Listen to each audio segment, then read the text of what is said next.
Hi guys, Monica here. So, it has finally arrived, the long and awaited cooking video for my Disney series. So, I bet you guys are all wondering what I am making. So if you have not already kind of sort of got a feel for it, I'll let you know. Okay, so we're doing the Little Mermaid, hence the beachy waves and the mermaid-esque makeup. So, I'm going to make surf and turf. Oh yeah, surf and turf. You heard it right. So I'm going to make a steak that is going to sit on a bed of creamy garlic potatoes with some shrimp cream sauce that's going to pour right on top of that. And I'm also going to show you guys this cute little bitty crab. Yeah, so anyways, if you guys want to see how to do it, then keep watching. Okay, for this recipe you are going to need steak, you are going to need shrimp. I'm going to use some half and half minced garlic, French style green beans, some garlic and herb cheddar cheese, potatoes, 1 package of cream cheese, and some mini sweet peppers. Okay, so I know I'm kind of far away, but we're going to go ahead and get started on what I'm calling my little crab. So if you have watched the Little Mermaid movie, obviously you know Sebastian is a big part of the movie. So I'm going to show you guys how to take a little bitty sweet pepper. These are not hot, don't worry about that. And some people are, when they hear peppers, they're like, oh, I don't want it, it's super hot. This is not hot. So this is just going to be a sweet little mini pepper, and I'm going to show you guys how to make this look like a little crab. So, I try to find one that's pretty rounded. Sometimes you find the ones, like you get a bag, and they're kind of like really skinny. You don't want that one. Try to find one that's really good and rounded like this one. We're going to go ahead and cut off the end of it. Just like that. If there's any seeds or anything like that, you can go ahead and take those out. It's not really going to matter. We're going to go ahead and take that out. Now, we make these a lot. They're stuffed peppers. You just put the cream cheese in them and then you wrap them with bacon. Well, we're not going to wrap them with bacon this time, and I'm just going to put cream cheese in them just because we have so much going on here. So I'm just going to take a spoonful of cream cheese and kind of just pack that down in there. In here until I'm already hungry. I'm like, yeah, I'm ready for this. I've been looking forward to this like for a month. And it was so hard for me to try to keep cool and not give it away on my vlogs. So, alright, so we got him all nice and stuffed, okay? So, what I'm going to do now is set him to the side. I'm going to show you how to make the legs. So try to find a pepper that is more along the longer side. Cut off the end, just like we did the other one. We're going to split it right down the middle. And then we're just going to make little slivers that resemble legs. So, I am just going to cut, but you'll have 3 legs. You can add more if you want, but I'm just going to go with 3 legs, so 6 little slices. Now, what you're going to do is put, well, after you get all your peppers made, you're going to go ahead and pop these babies in the oven for about 20-30 minutes, just until the pepper has a little bit of time to kind of cook and the cream cheese heat up and, you know, become gooey and just all nice and warm inside. So that's what I'm going to do to these. I'm going to go ahead and fill these up with cream cheese, and we're going to go ahead and pop these into the oven. Okay, so I already cut up all of the potatoes, just cubed them up. And I bet you guys think I'm going to do what I normally do, is just make my regular mashed potatoes. But I'm not. Fooled you on that one. So, I'm going to take a stick of butter, toss that in there, all before cooking them. So put that in there. Then we're going to take our minced garlic over here. We're going to put a couple spoonfuls of that right in. Because we want these potatoes to have a real garlic, like, overload. Not too much, but, you know, we want them to be really creamy and garlicky, and you want to be able to taste it. And we're going to take some of our half and half, not too much though, because we are saving this to make our cream sauce for our shrimp. So open that up. You're going to put a couple of little tablespoons in there. You don't need too much. You can also do this with just regular milk. I like to do that with my corn as well when I cook it, because my corn on the cob, ooh, it really brings out the flavor and it makes it just so juicy. Yeah, juicy. So we're going to take some salt and we're just going to salt our potatoes. Put however much you like. And then we're going to take some garlic powder. We're going to put a couple of teaspoons of that, and then we're going to put some fresh black pepper in there. You can put just regular pepper, but I'm really loving these pepper grinders. So we're just going to put some of that in there. And that's basically it. Now we're going to put this on the stove, and we're going to let it boil, and of course get our taters all nice and softened, and then we're going to mash them up. But I'll be back to show you guys what we do. So all I did to the green beans was just open the cans and of course dump them in the pot. I'm just going to add a little bit of salt just for a little bit of flavor, but you really don't have to do much more to the green beans than that. Now that we've kind of got everything started and doing what it's supposed to do, I'm going to go ahead and start grating up the cheese for our cream sauce. So I found this cheese. It is garlic and herb cheddar. It is by Newbridge. I found this at Kroger, so if you have a Kroger, check that out near you.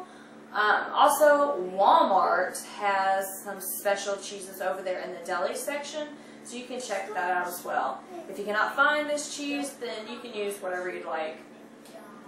So I'm just going to shred all of the cheese to make our cream sauce. Cream sauces are really easy to make. They used to really intimidate me.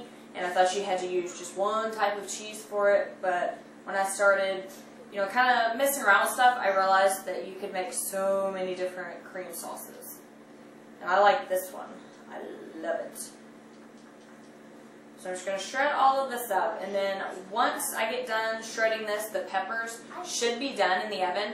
So I'm going to pop those out, and then we're going to start seasoning our steaks. What I'm going to do with the steak is I'm going to cook it in a regular oven set at 380, and then towards about halfway when it looks about done, I'm going to put the broiler on.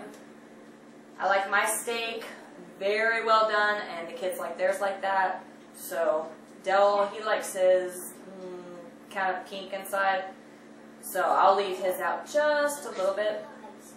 Alright, didn't take long at all. Now I bought 2 of the blocks because I didn't know how much I was going to need, but this looks pretty good.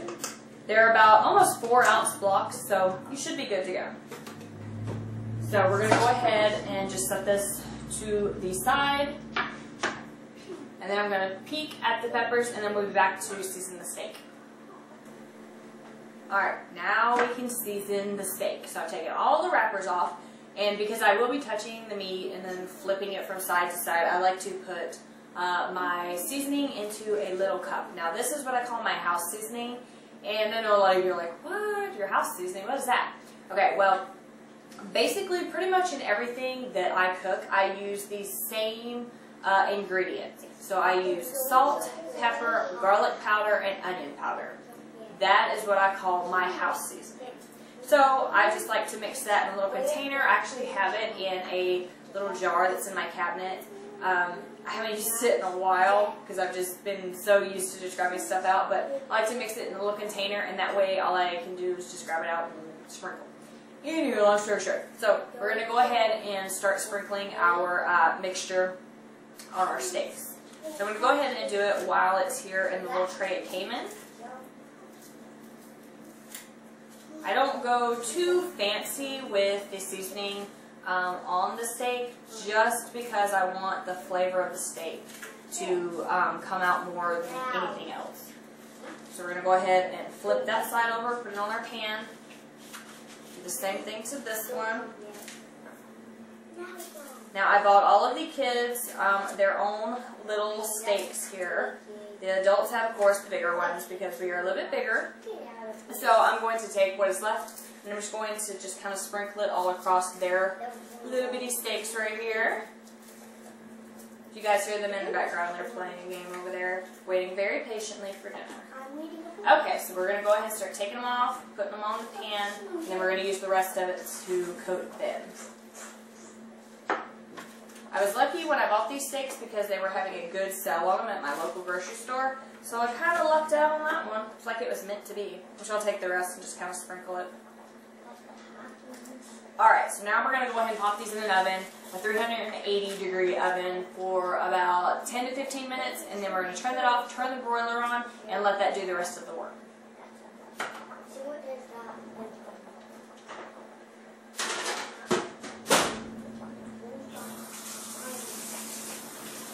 Okay, the potatoes are done. You can probably see the steam rolling off of them. So now we're going to go ahead and add a few things and mash them up. So I'm going to put in a splash of milk. Not too much because nobody likes soupy potatoes. And remember, we want them to kind of be thick because it's going to be the base that our steak and shrimp and all of that good stuff is going to sit on. So I put in probably about a tablespoon. Now I'm going to put in a couple of spoonfuls of sour cream just to kind of give them that wang. Sour cream and garlic. Alright, so I put in 3 good heaping spoonfuls of sour cream. So we're going to add a little more salt because, of course, potatoes need salt. I'm going to add a little bit of garlic powder to make sure they really have that garlic flavor. I'm going to add some parsley flakes just for the looks of it. It has nothing to do with the flavor. I just like to see those flecks when the potatoes are all mashed up. So we're just kind of throwing that in there. I think the pepper is pretty good on it, so we're just going to skip that step. And we're just going to go and take our old trusty, rusty, it's not really rusty, but potato masher and just start mashing those up. So I just want it to be really nice and smooth. If you don't have a potato masher, you can use your handheld mixer. You can do that, but I like to just use my handheld one. I feel it just works better and gives you a good workout. So I like to mash those up. And then when these are all nice and combined, we're going to do a couple taste tests. And we're going to add more sour cream if we need it. Just kind of depends on you and your liking. So I'm just getting these all nice and mashed up. I kind of want them whipped. I want them fine. I usually leave chunks in there. I don't want any chunks this time. I just want it all nice and smooth. I need a smidge more of milk. So we're just going to add 2 more tablespoons of milk. My mermaid hair is really getting in my way. Alright. Just want to keep mashing all the lumps. And then we're going to do a little taste test. A little spoon.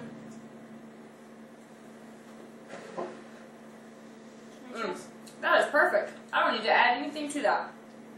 Alright, so I'm going to go ahead and set these to the side. I'm going to go ahead and pull our steaks from the regular oven and just turn the broiler on and let that do the rest of the cooking. So that's what we're going to do. Okay, now we're on to our cream sauce. So I have put about half a cup of cream in this pan here, but I always like to keep it close by, so if I need to add a little bit of extra when it gets a little tight, or if it gets a little tight, it's right there.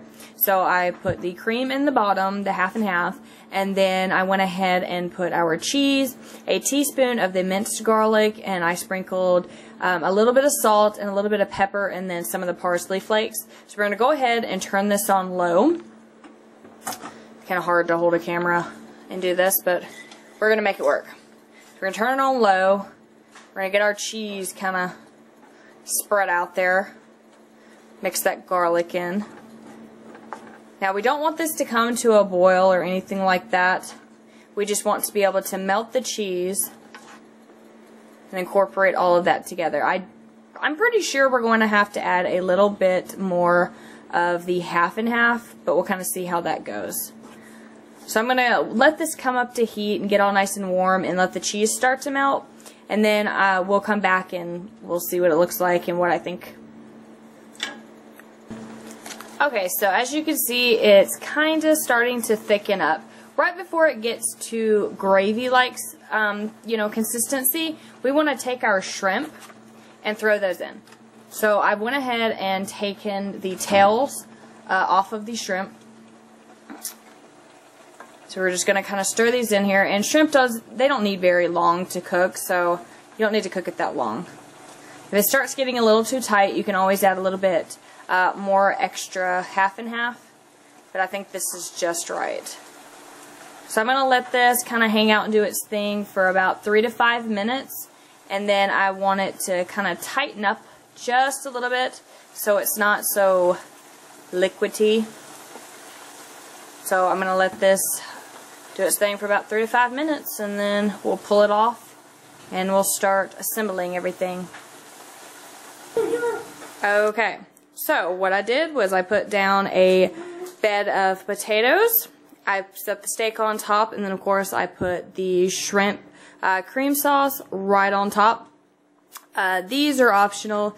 Dale threw these in. He likes mussels. And then I took our green beans, which acts as seaweed, and then we have made our little Sebastian. You can set him up if you like, or you can leave him like that. It kind of looks like a little octopus, but you can put some little eyeballs on him if you like, but that is it. It looks so good. I cannot wait to eat.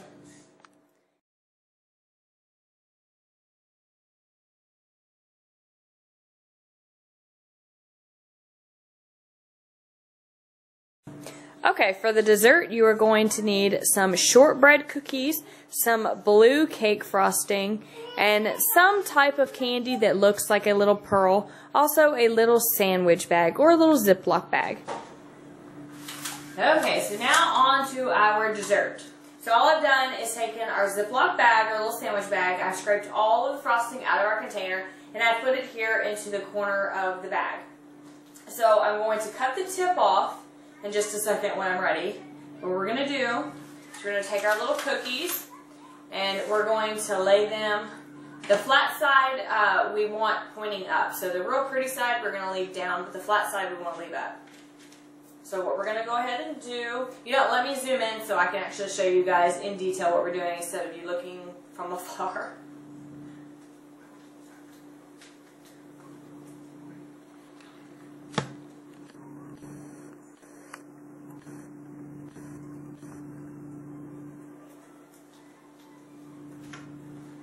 Okay, so now we're going to go ahead and take our scissors. We're going to very carefully snip the corner of the bag. And then we're going to put a little bit at the back of the cookie, just like that. And then on this side, we're going to just kind of make a little swirl shape here. So once we have done that, we'll just set that to the side there. We'll take one of our little candy pearls, set that right in the middle. And then we'll take the little top here that's got the little drop of frosting on it. We'll put it on the back there. Kind of slide it down just a bit. Get it to stay. You may not get it to perfectly set open, but just do a couple more. Put a little drop on the back there. A little bit more this time. We'll take the other one and then we will just go around in our little circular shape, just like that. And then we'll drop our pearl right there. And then we'll put the top on just like we did the other ones. And so I'll just take the rest of the cookies and do the exact same thing to them.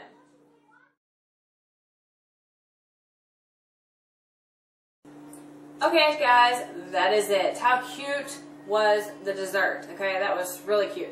And dinner was capital OMG. That was so good. I cannot say enough good things about the dinner. It was really good. Even the kids enjoyed it. So you know it's a good dinner when they're eating the heck out of it too. So that does it for our Little Mermaid video. So if you guys have any other suggestions or any questions about anything that you didn't quite understand in the video, leave them below. Don't forget to thumbs up and don't forget to subscribe if you have not. And yeah, leave lots of comments and I will see you guys in my next video. Bye guys.